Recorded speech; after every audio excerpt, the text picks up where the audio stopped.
So once we've vibrated the water, and we can go ahead and put our feet in the water.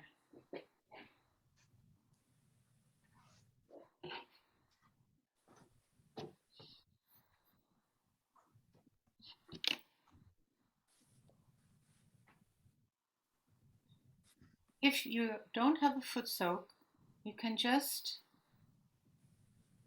put attention on how, with your feet, if you're sitting in a chair, your connection to the Mother Earth. With the water, with the salt in the water, we have the Mother Earth also represented in the water. We have the combination. But even if we don't have that, just by focusing on our connection, our grounding, you could say, to the Mother Earth, it works as well. But to begin our meditation, let's take a couple of deep breaths to relax ourselves physically.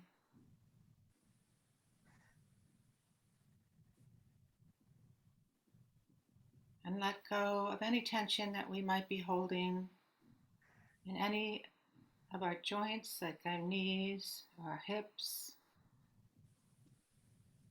Relax our abdomen fully. If we happen to have anything like a belt around our waist, we can loosen that a little bit. A deep breath to help us relax at our chest level. And also, as we let out our breath, we can really drop our shoulders. Maybe we can just roll our neck a little bit. And then relax at the jaw.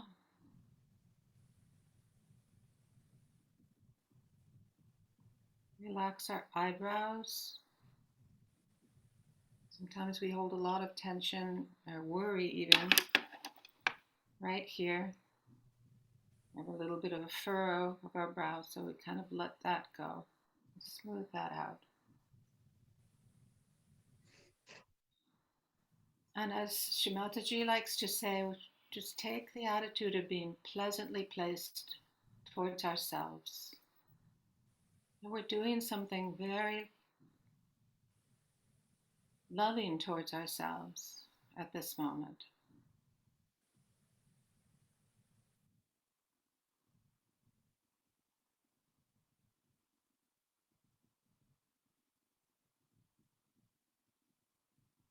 So we should feel that care and love for ourselves.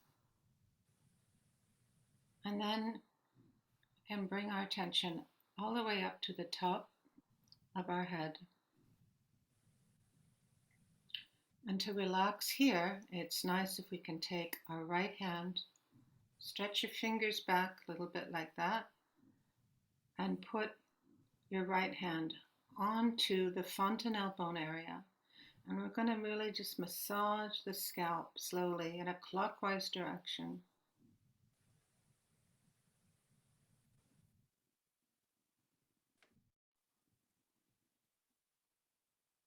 So this helps to open the seventh center, the seventh energy center.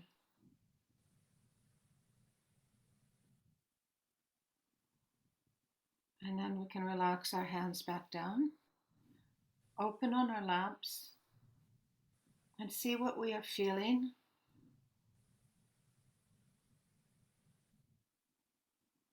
Maybe on our fingertips, where we get a lot of information after this self-realization. When the Kundalini pierces the seventh center, we get subtle information, particularly on our fingertips, on our hands. We may already be feeling a flow of energy in our hands. As energy manifests, the subtle energy manifests as a feeling of coolness, or a breeze, or or we may be feeling instead some warmth or some heaviness. That is a result of this cleansing process. That is like the baggage that we're releasing. So just no worries, just let it come out.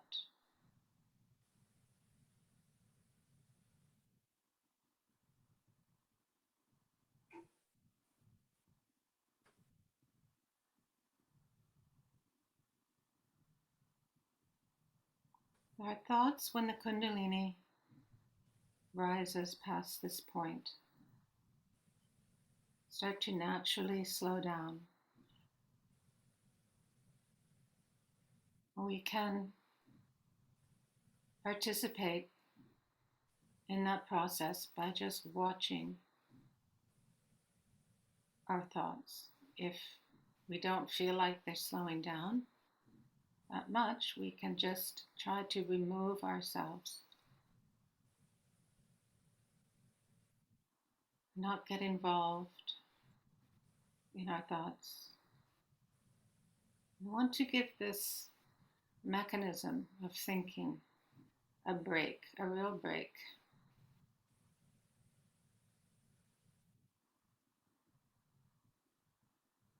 And let those thoughts go. Just watch them, let them quiet.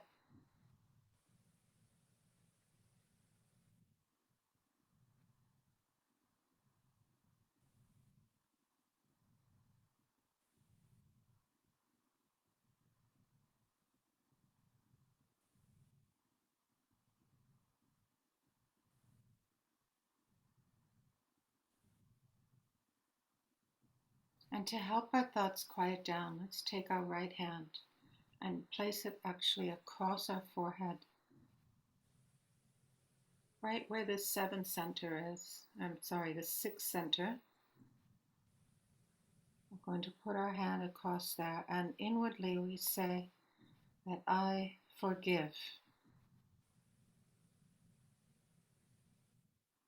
So I forgive is a blanket statement, not picking and choosing what we need to forgive or thinking about what we need to forgive, but rather just taking the stance of forgiveness, of people, of events, of our own thoughts. We are forgiving even our own thoughts. We forgive ourselves.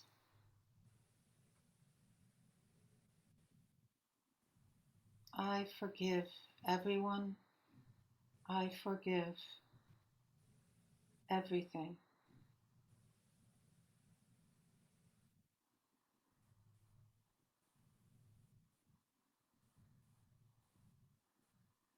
And then we can relax our hand back down.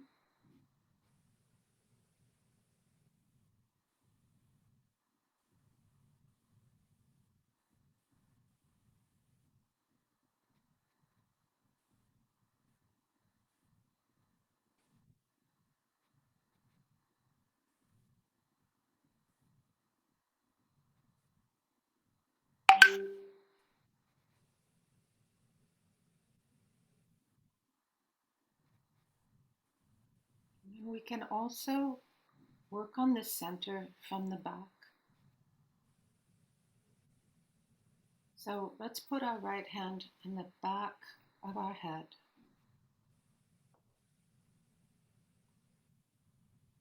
And at this point, just for our own satisfaction, because many of us may feel now that we're not perfect and we have to improve, that it's sometimes for our own satisfaction just to say, may I be forgiven for my mistakes, knowingly or unknowingly, any mistakes I have made, any flaws or weaknesses as I try to improve. As I improve, spontaneously through my meditation, through my spiritual journey. May I be forgiven for any mistakes I've made along the way.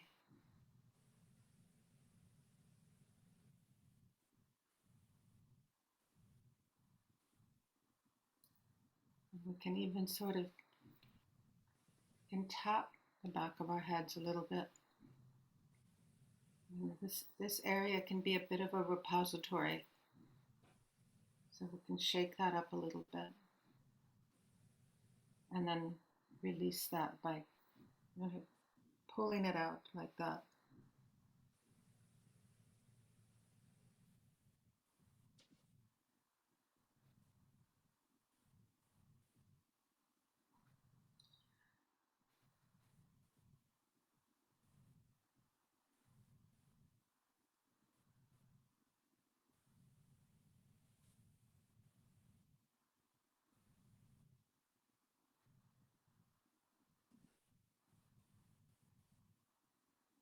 The front of this center relates to our right side energy channel, and the back side is more connected to the left side energy channel. So our thoughts, our analytical thinking, our memories back here, conditionings.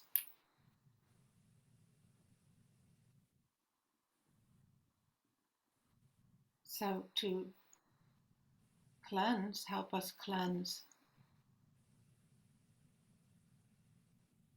this left side, we can actually take our left hand this time and grab behind our heads and pull down, right down our left side channel, right down into the water a few times. So we relieve this pressure, any pressure from our conditionings that have built up over the years, many of which really may not be needed at all.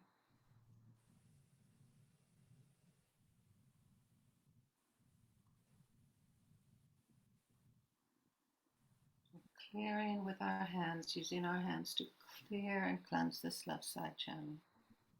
We'll do that 6 or 7 times.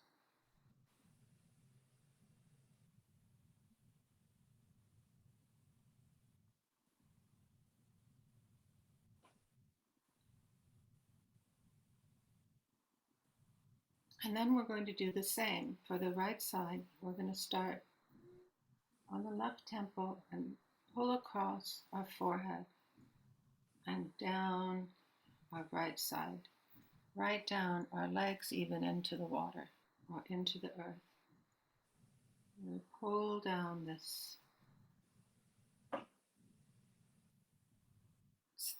energy center, energy channel of our activity, including our mental activity. I think our mental activity even more than our physical activity nowadays is the issue. Again, relieving the pressure, releasing any heat on the right side, into the water, into the Footsoak. So by doing this, we've helped to create more space for this 7 center to open. So now let's take our right hand, and again, we're going to just use a simple movement of tracing the central path. With our hand, we're lifting and encouraging the Kundalini to rise more and more strands of energy, all the way up to the 7th center again.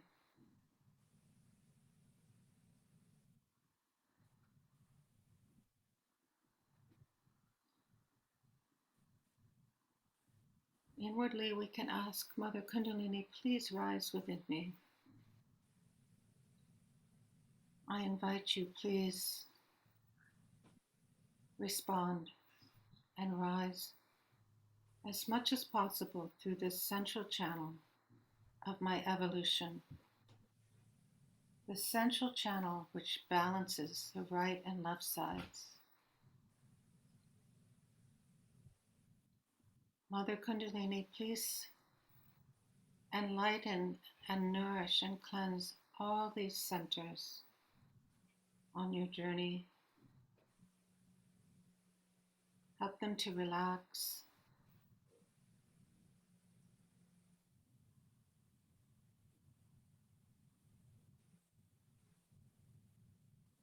And then allow our attention to remain just here or a little bit above and enjoy a minute or two of silence.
We can take this moment now to rinse our feet and dispose of our Footsoak water while we have some nice music in the background.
Sorry. Welcome back, everyone. I hope you're feeling like I am, that just nice flowing vibrations. And I have all of you to thank for that, actually, because when we meditate together like this, really we combine our journey, and we combine our vibrations, really, and can have that nice that benefit by helping each other subtly, on a subtle level. So our topic for today is auspiciousness, as I mentioned earlier. It's a beautiful idea, and I'm not going to say too much about it because we're going to listen to a lecture where Shrimataji talks about it and really simplifies it. But I can tell you that in terms of a definition, the way I've thought of auspiciousness is the right thing at the right time in the right place, you can say. You could also think of auspiciousness, if you wanted to sort of really demystify it a little more, as something that's lucky almost. So there's actually, in all different traditions, there have been many symbols that have had,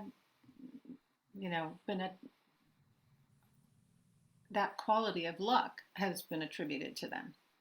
And if we dig a little deeper, we find out that there's a real reason for that. For example, we've just here in the U.S., at least in the Northeast, have celebrated, or have observed St. Patrick's Day. St. Patrick's is the patron saint of Ireland, and the symbol that many people use for St. Patrick's Day is a 4-leaf clover. This is considered lucky, extremely lucky. Most clovers have 3 leaves, right? If we find a 4-leaf clover, it's like, wow, this is something really lucky. Well, the 4-leaf clover is actually a beautiful representation of the first center, the Muladhara center. Let's see if I don't know if you can see this very well, but if I bring this up, you can see that the first center has what we call 4 segments, or we call them petals, as if this was a flower. So the first center, the Muladhara, which is the support of the Kundalini, and is also considered to be, the quality of this center is considered to be the removes all the obstacles. So you can see how that sort of ties in with this 4-leaf clover. The 4-leaf clover really corresponds with and represents this first center of purity, of wisdom, and of removing obstacles. So there you have the luck, if you like. So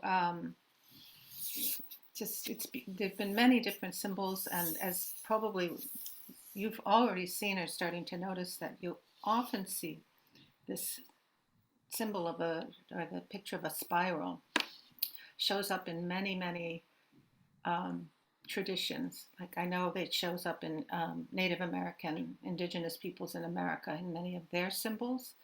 And you see it in nature too. So that is an example of this thread tying through of auspiciousness. So on that note, I think we can go ahead and listen to the lecture, Shrimataji's lecture, and hear what she has to say about what is auspiciousness.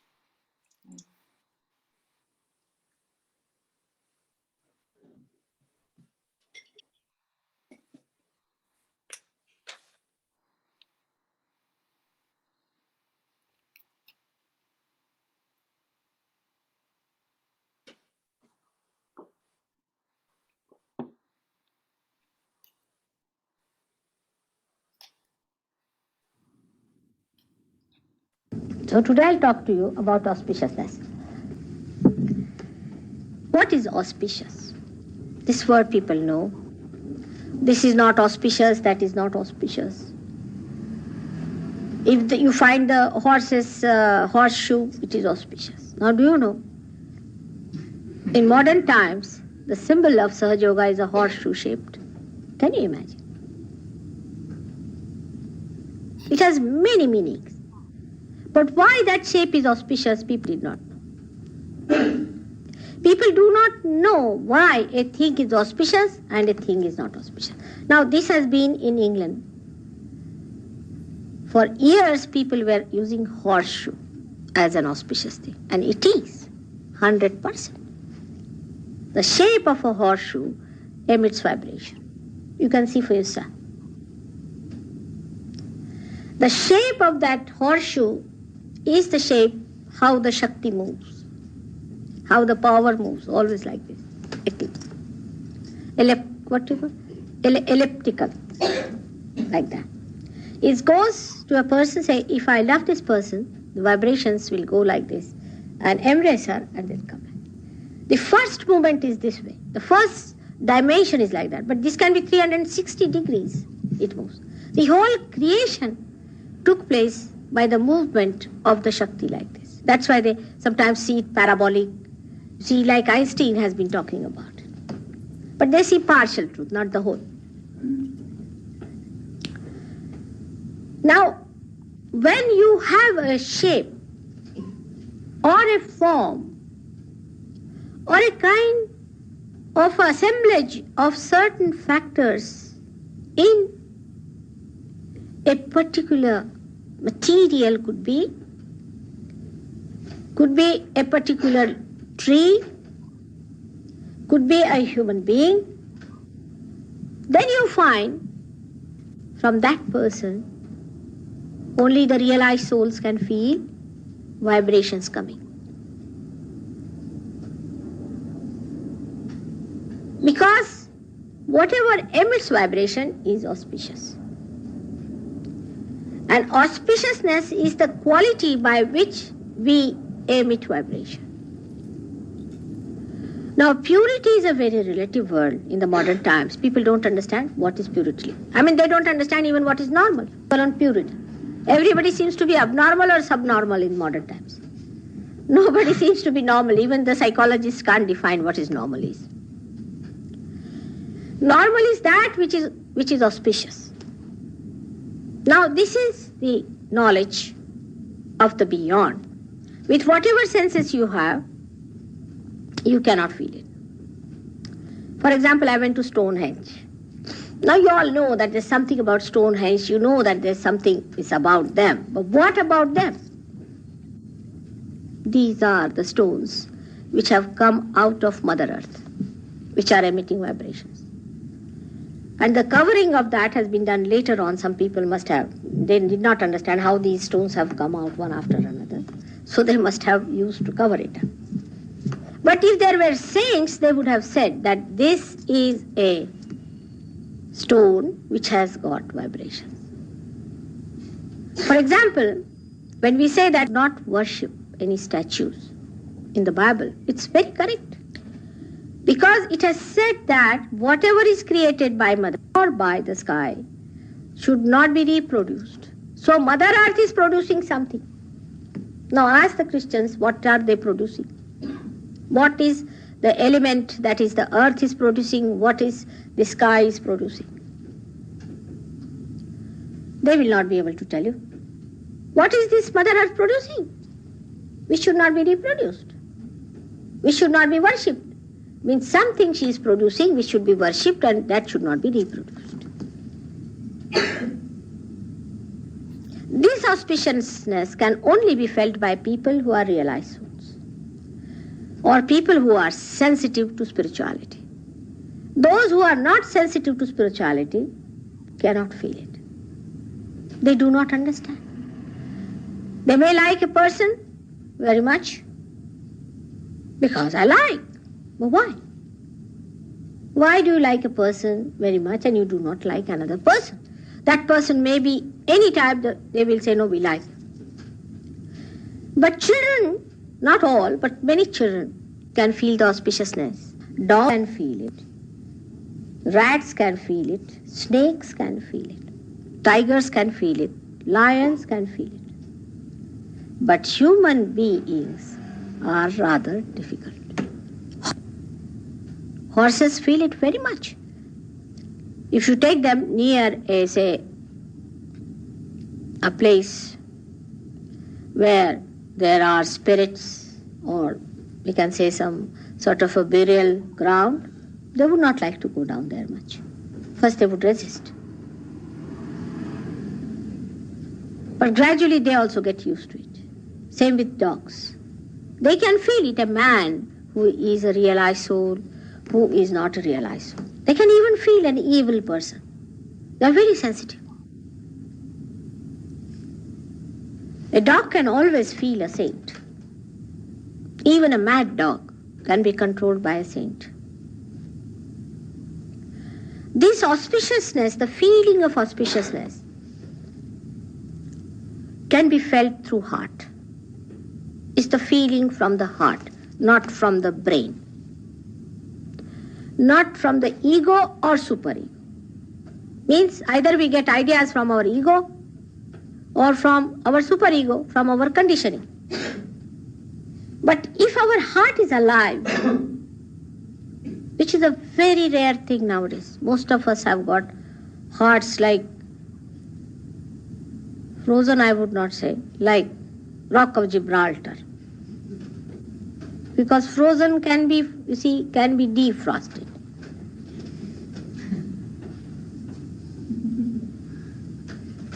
So such a heart, Rock of Gibraltar is living here, you see. And you meet another person and you feel the another is going to just bang on you with that Rock of Gibraltar. I don't know if you have visited Rock of Gibraltar any time. I have. One day we were flying on a ship, you see. And suddenly our ship stopped. And what I found is a huge big rock in front of me. I said, what sort of a thing it is? Because no ship can go near any rock that near. Because no rock is that steep to give that much draft for the ship. And this was just like this in front. I said, what sort of a rock is this? This is Rock of Gibraltar. I was looking at it. Absolutely a solid piece, you see. And you thought it is going to hit you on your head. Something like that human beings become. How can you feel the auspiciousness? It's a very sensitive thing. Extremely sensitive and delicate. All the delicacy of the heart, I don't know where it is gone. Like Lord Byron style. Look at him, what a life he had. He made everyone miserable in his private life. And in his poetry, he made everybody cry. Took out their eyes, washed them again, put them back in the sockets. I mean, he was a very great sadist, I felt. Horrible. He could not write anything beautiful. He could not see anything beautiful. He could not say anything that was pleasant. And people I have seen have wept and wept and wept. And this fellow was enjoying having a nice time somewhere.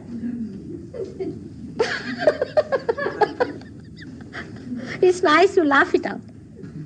Because we had two patients who read only Lord Byron and were gone cases. You don't know, in England I get such cases, some samples. He's no more here, so I can tell you about him. He used to just weep and weep and weep. And then we didn't do anything with him here. We couldn't do much. I told him, why are you weeping? You see, and then I discovered he was a patient created by Lord Byron. I told him not to take this poet very seriously. I forget about it. He was just doing it to sell his books. But the fellow couldn't get rid of it. You see, he always used to get into that mood and very serious mood and this and that. Then we sent him home. I sent some Sir Yogis to his mother, father. Very nice people. I must say, they talked to me on the phone. Very good people. They said, Mother, if you say we'll keep him in the house, he's a big man. He's a big man, about 30 years of age, you know. And third day, the mother said, I better chuck him out of the house, Mother. I said, why? Where will he go? He said, he's still doing the same thing. He's in the room. I have to serve him food. I have to wash his things. And he's just sitting and weeping.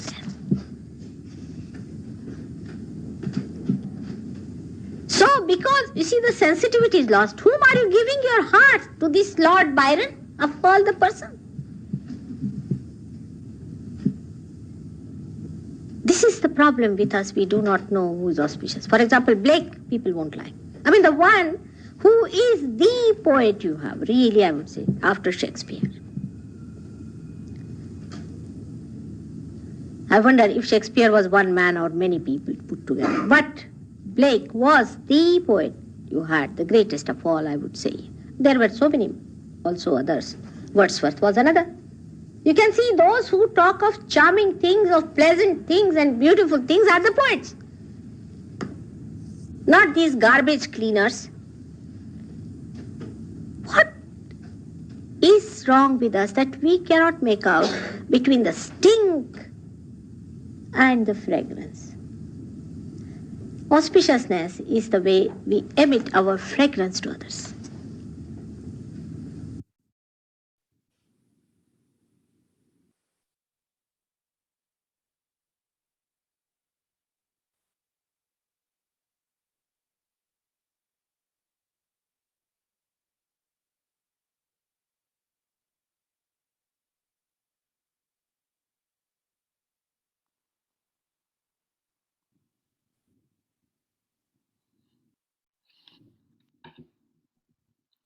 So let's continue now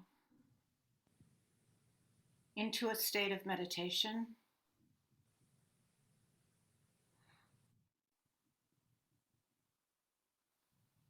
Having heard a little bit about the quality of auspiciousness and how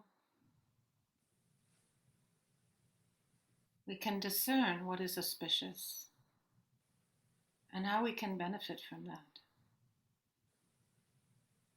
And what we've heard is that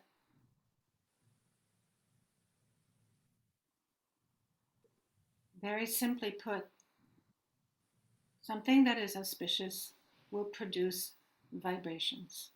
The vibrations is the flow of energy which we are now able to feel on our central nervous system as a cooling breeze on our hands and above our head. As we've explained, sometimes the vibrations are not so cool because they're clearing something out, but that is still the effect of the vibrations working. And you may just stumble onto something, a book perhaps. You put your hands towards it, suddenly you feel a flow of vibrations. Or suddenly you'll feel you just go into a thoughtless state,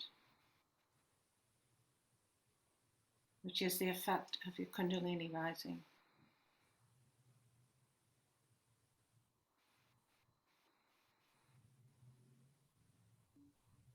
If your sensitivity on your hands is still developing, you may feel, instead you just feel that because of this sensitivity is developing, is improving, and again, not something that we figure out by thinking, but something we feel in our hearts. So let's take our right hand and actually put it over our hearts.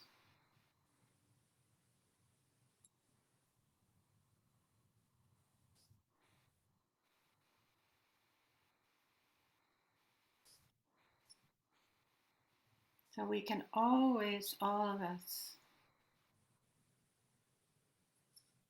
benefit from putting more attention onto our hearts.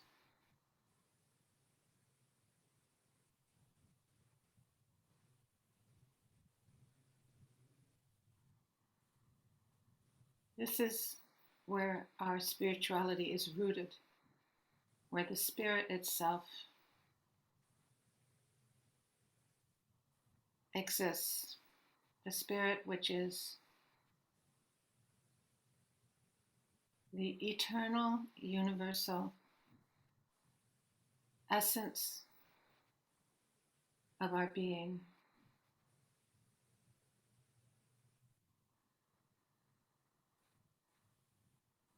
And what pleases the center and pleases the spirit is just to recognize it.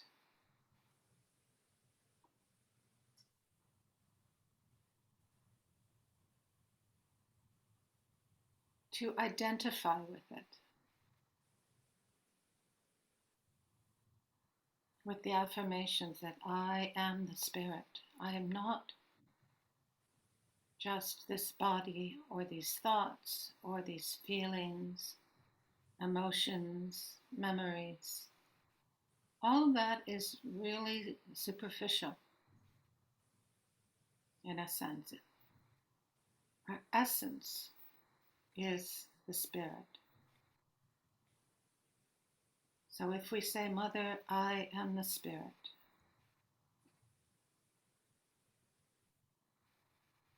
that strengthens the center and it strengthens our connection.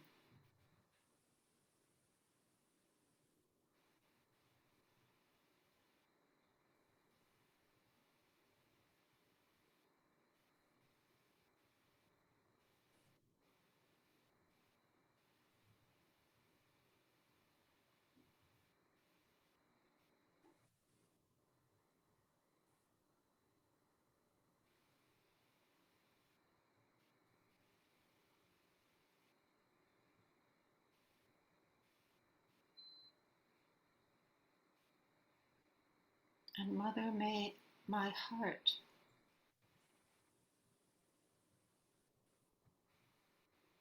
become softer,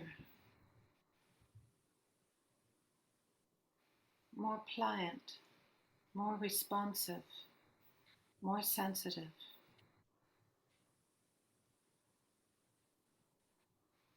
May my heart become generous and loving,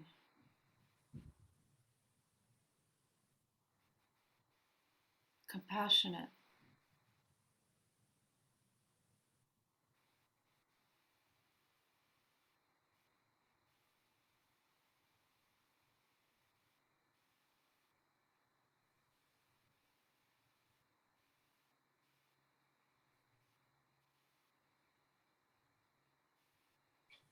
a heart that is giving, where the energy flows from the heart.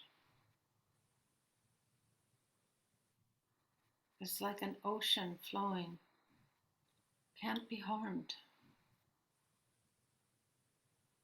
because that flow, that energy is so great.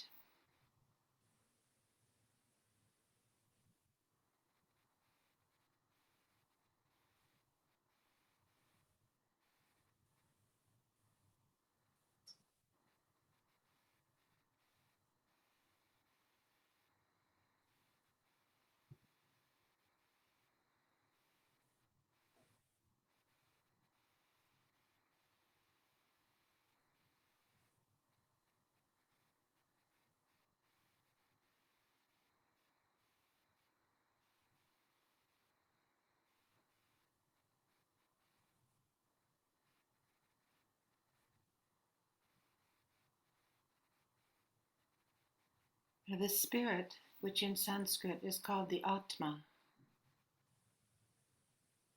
its abode is in the heart, but its seat, you could say its throne, its representation in Sahasrara is right at the point where the Kundalini first pierces.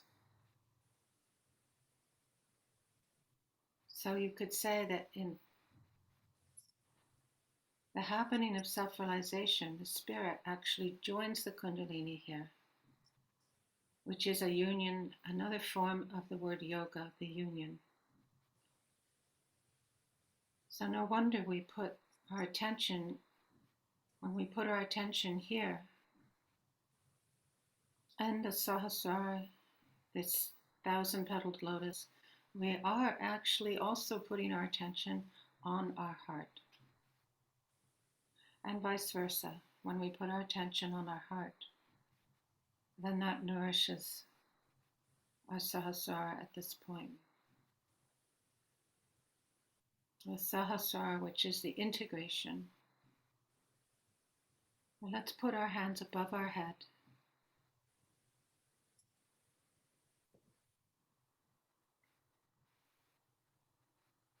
And feel the vibrations flowing.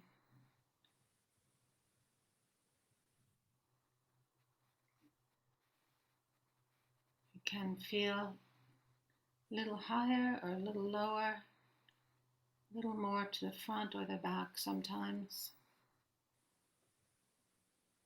And then with the left hand, we can also do the same.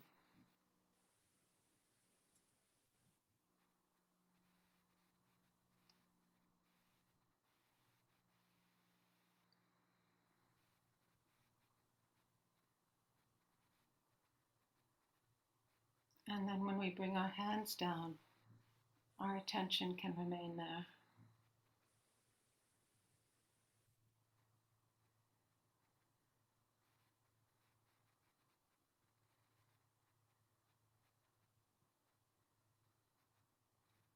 And we can meditate silently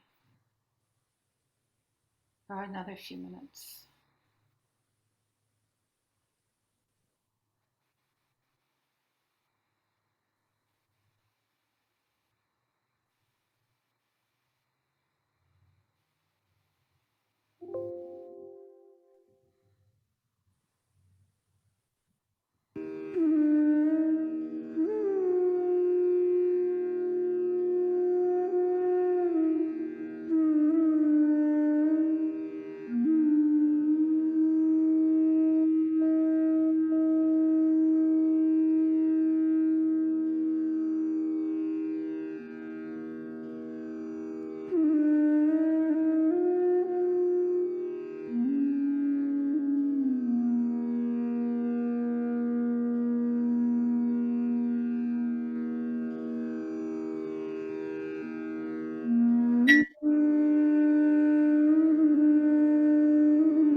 So we can complete our session today with raising our Kundalini and putting Bandhan the way we started.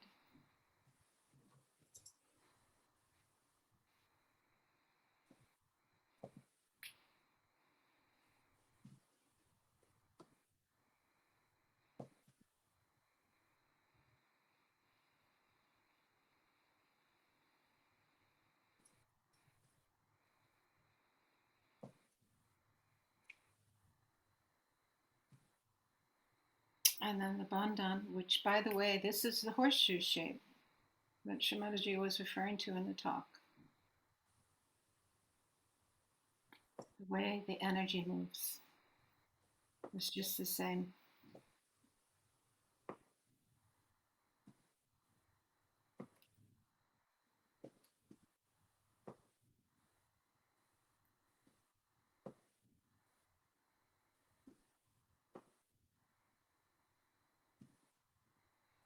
So thank you everybody very much for joining today.